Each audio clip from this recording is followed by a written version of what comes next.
Jurassic World Live Update 3.5 introduces 4 new creatures including Crichtomoloch, Plateorex, Crichtonsaurus, and Scelidosaurus. We'll check them all out in today's video.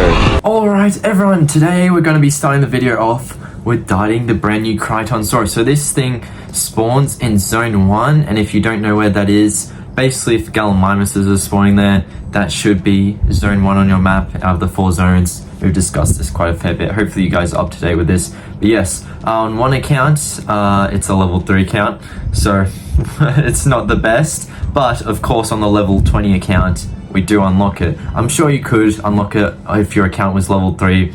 I just, you know, getting 9 direct hits for like your darting is not great. But anyway, let's move on to the battles. So of course Crichtonsaurus, out of all the new creatures added, isn't the greatest in battles because it's a rare, obviously. I even got one statement saying before the battles, commons and rares, you know, they'll help make good hybrids, but they're not great in battle. And I was like, makes sense because Crichtonsaurus doesn't do too much. I mean, it's able to take out a few things, but the other 3 creatures in this update, they can like 3-0 things. So, or at least they can 3-0 bots. You know, if you're up against a real player and they have really good stuff on their team, then it's unlikely. Basically, we want to look at every single move that all the dinosaurs have today. So obviously we've just gone for Group Resilient Strike right here that Crichtonsaurus has. We'll check out all its other moves. You know, we did use the Rampage as well. We'll look at Affliction later in the video, but we'll just look at Crichtonsaurus in the lab, and then we'll move on to our next dinosaur. But yes, here it is here, all the animations.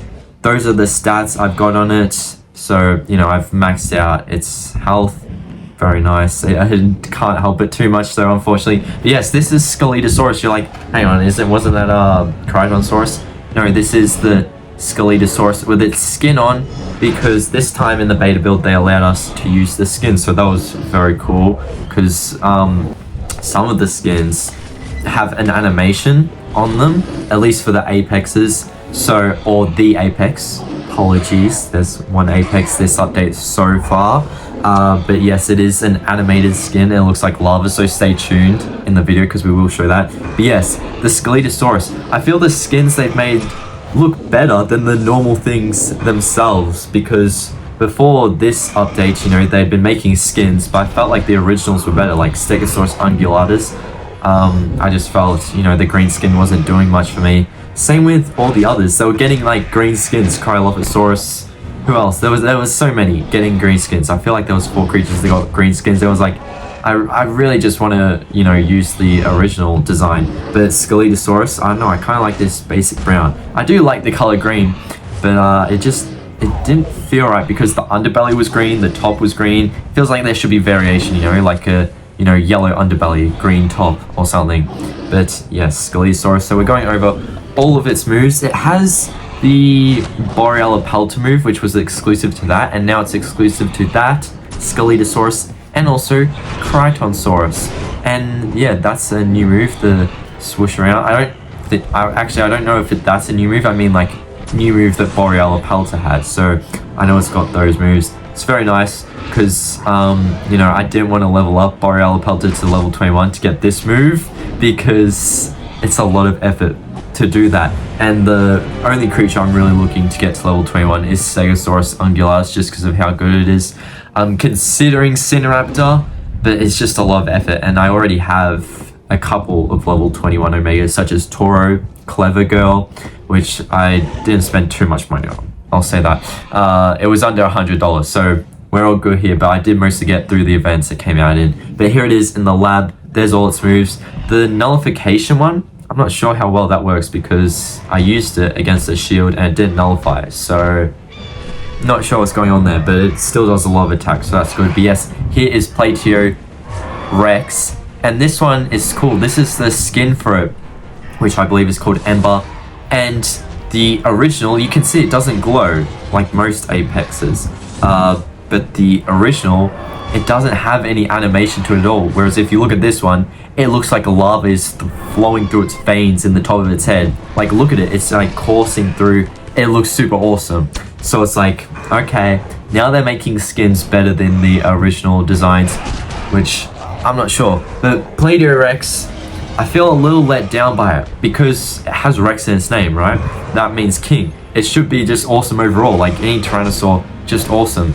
But Plateorex is like a downgrade from its hybrid Plateopicosaurus, the previous one that makes it, you know, because Plateosaurus, it starts off, it's got no features on its back, but then you get Plateopicosaurus, and it's got the 2 spines down its back. But then you upgrade to Plateorex, and it's lost a feature. It only has 1 spine down its back now. I just feel like, considering it's part Dilophosaur from Tenontorex, right, and Tenontorex has those very good features of crests, I feel like this should have had crests, you know, because then Rex would have actually had a meaning in this, because you could have said, you know, it has the Dilophosaur crest that kind of look like a crown, giving it the name King Plateorex, you know. So I just feel like it was a missed opportunity, unfortunately. I do like the skin a lot, because when I originally got to play with it, I didn't get to play with the skin, but now I have the skin to look at here, and just the magma flowing through it just looks awesome.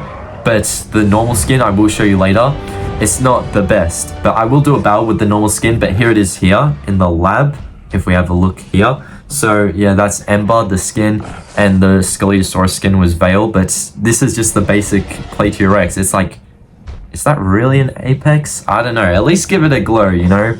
But yeah, I just feel like it would have been so cool if it had the Tenontorex crest, because that, like, it just would have made it for me, honestly. But you know, its moves are cool. It does look cool. It's more bulkier than the actual Plateopicosaurus and Plateosaurus, so I do appreciate that. It's like a bulky one, meaning it's probably really strong, you know.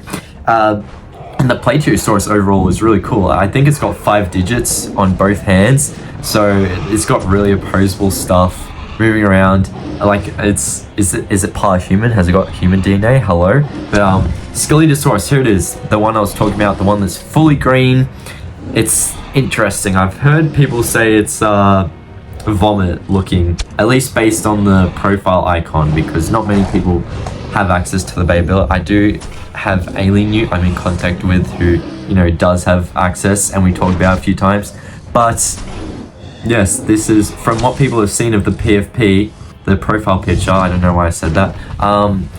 They just say, I've heard people say it looks like vomit. So it's why I prefer the skin personally, because the skin's just plain, it's easy. I don't want them to always do brown skins, obviously, though. Like on T-Rex, because that was the original one, it worked. And if they do like one brown creature and update, sure, that's absolutely fine. But obviously there were 2 in this update, but some of the best looking ones in this update, so I can't complain, you know, which is obviously Crichtonsaurus and the Scelidosaurus skin. But yeah, as I said, you know, we're going to use the other move on Crichtonsaurus, which was that exhaust. And now we'll move on to some more battles, which I believe this is the Crichtomoloch battle. So we'll pull this and Kylosaur hybrid out. This one's going to be a decent grind to get, not as grindy as Plateorex, but by the way, I'm almost ready to get my Plateorex, because I've already got a level 25 Plateo picker. No money spent, by the way, because I know most people getting it probably has spent money on it, but me, I was in Zone 2. I've mentioned this in my previous video, the patch notes video. I said I just have my phone open, and obviously I can't do that here because I'm reacting to one phone with the footage and then I'm recording my face on the other. So obviously, you know, I put it away for now, but I've already got a lot of Plateosaurus DNA, like 50k spare, with the hybrid already at level 25 with 150 bonus unique DNA. And my Tenontorex is level 30 with 500 spare DNA. I can get a bit more, but you know, just waiting to see how much I will need update day. But yes, this is very interesting. Sorry, I went a bit off topic with Plateosaurus. We're looking at Crichtomoloch here, which is going up against another Crichtomoloch. How lucky is that? So yes, in AI battles, we do have a certain 8 creatures we can face, I believe. Because obviously in the beta build, there's no one else really playing it, so we just have to go up against bots. Or, you know, there are other people playing it. It's just, you know, time zones. Will you be on it at the same time zone? It's not really certain. So just play this, and we have gone Crichtomoloch. So I just thought that was a cool matchup. And here is normal Plateorex in battle without the skin. As you can see, doesn't really have a glow. Actually, if I look in closer, does its back kind of glow red? I'm not sure if that red is moving or not. It's hard to tell because it's got the, you know, armor shield thing on it, the blue moving through. I do think that red is kind of moving and glowing. So maybe I was wrong, but I do think the magma head on the Ember looks just so cool. It's like a moving volcano dinosaur. What is not to love about that, honestly? So, you know, there you go. I'm kind of promoting, you know, if you want the skin, buy it because it's awesome. And most other skins aren't coming back, so I can probably hate on them now. No, I'm kidding. I won't hate on them because some are fire skins and I have bought some of them. So, you know, but these upcoming skins, the Plateorex one, the Scelidosaurus one, and maybe future skins now will look very awesome. I have seen some other skins, so I'm very excited for all that is to come. And yeah, it's just super awesome. But what do you think is going to be the outcome of this battle, guys? Do you think Plateorex is going to take down Crichtomoloch? Because Crichtomoloch is just a health tank. It's so annoying to defeat, but there you go. I did some real good damage to it there with that double impact Bulwark. So Plateorex, when they were first making it, it wasn't great because it had you know, the Decimation impact move, which was the distraction one, but then they turned it into a Rampage. So now it's actually really good.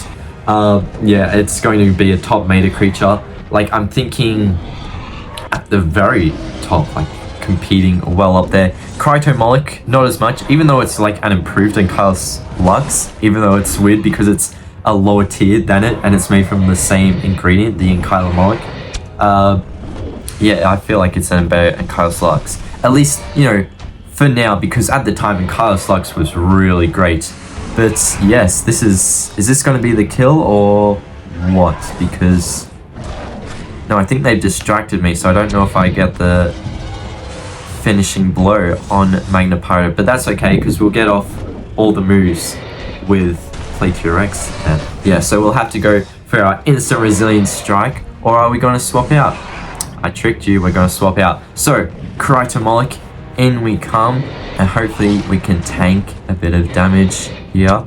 So survival instinct goes up, and it does get a lot of armor from its moves. It can get up to like 65% armor. I think with that reactive too, it can get up to like 100%. Or no, it doesn't. But I do believe at some point it can. But yes, that dodge, that reactive dodge has saved us, because otherwise we would have been finished off.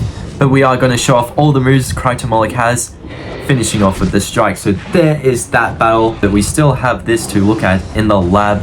So it looks almost dragon-like. It reminds me of the dragon from Shrek, at least the head of it, right? Do you guys see that, or is it just me? I do like how they've incorporated Bumpy's colors into it, the blue colors, and it's still got, you know, that Crichtonsaurus and Ankylosaurus Digimoloch brown color going down its back, but then blue along its sides. Anyway, that's about it of the video. I'll see you later. Bye, everyone.